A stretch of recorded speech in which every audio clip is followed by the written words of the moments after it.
வணக்கம். இன்னைக்கு விக்ரமாதித்தன் கதையில ஒரு கதையை பார்க்கலாம். அபூர்வ நெல்லிக்கனியும் அழகிய இளவரசியும் கதை. பிரம்மபுரம் எனும் நாட்டை மன்னன் ஆண்டு வந்தான். அவன் பெயர் ஆதிகேசன். அவனுக்கு மெய்க்காப்பாளன் மார்த்தாண்டன்.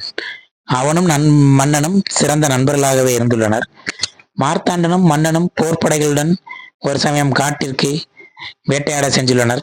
படைகள் அனைவரும் ஓய்வெடுக்க மன்னனும் மார்த்தாண்டனும் தனியே நெடுந்தூரம் பயணித்து அங்கே மார்த்தாண்டன் தான் கண்ட அறிந்த ஒரு நெல்லிக்கனி, ஆயிலை கூட்டும் நெல்லிக்கனியை மன்னனுக்கு பரிசளிக்க மன்னனும் அதை உண்டு மீண்டும் நாடு திரும்பினார்.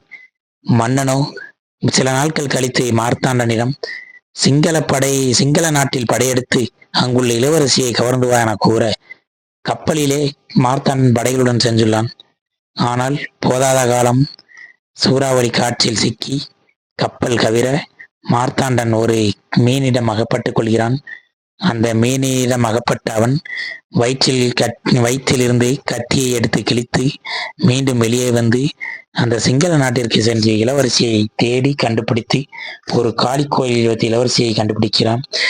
இளவரசியோ பார்த்தவுடன் இவன் அழகில் மயங்கி, உன்னை நான் காதலிக்கிறேன், உன்னை கல்யாணம் பண்ணி கொள்ளலாமா என்று கேட்டான். ஆனால் இளவரசியோ, ஓகே, என்னை கல்யாணம் பண்ணணும், அப்படி என்றால் இந்த கிணத்திலே குளித்து வா அப்படிங்கிறான். அவன் குளிச்சு பார்த்தோம்னா நேரம் அவன் நாட்டுக்கே போயிருந்தான், பிரம்மபுரத்துக்கே போயிருந்தான். அங்க போய் திருப்பி மன்னனை பார்த்து இந்த கதையெல்லாம் சொல்லி திருப்பி மன்னன் அங்கிருந்து கிளம்பி, வா நம்ம போய் பார்ப்போம் அப்படின்னு மன்னன் நேர வந்து மன்னன் அதே காளி கோயில் சென்றவுடனே அந்த இளவரசி மன்னனிடம் மயங்கி விடுகிறார். நான் உங்களை காதலிக்கிறேன் என்று சொல்ல மன்னனோ, நான் உன்னை காதலிக்கவில்லை, நான் உன்னை கவர்ந்து வர சொன்னேன், ஆனால் அவன் உன்னை காதலிக்கிறான். நீ என்னை காதலிப்பது உண்மையானால் நான் சொல்வதை கேள், அவனை நீ திருமணம் செய்து கொள் என்று சொல்ல இளவரசியும், நாம் காதலிப்பவரை விட நம்மை காதலிப்பவர் நம்மை அருமையாக வைத்துக் கொள்வார் என்று எண்ணி அந்த மார்த்தாண்டனையே திருமணம் செய்து கொள்ள ஒத்துக்கொள்கிறார். இப்பொழுது வேதாளம் ஒரு கேள்வி கேட்கிறது, இதில் யார் சிறந்தவர்கள் என்று. மன்னனா, இளவரசியா, இல்லை என்றில் மார்த்தாண்டனா?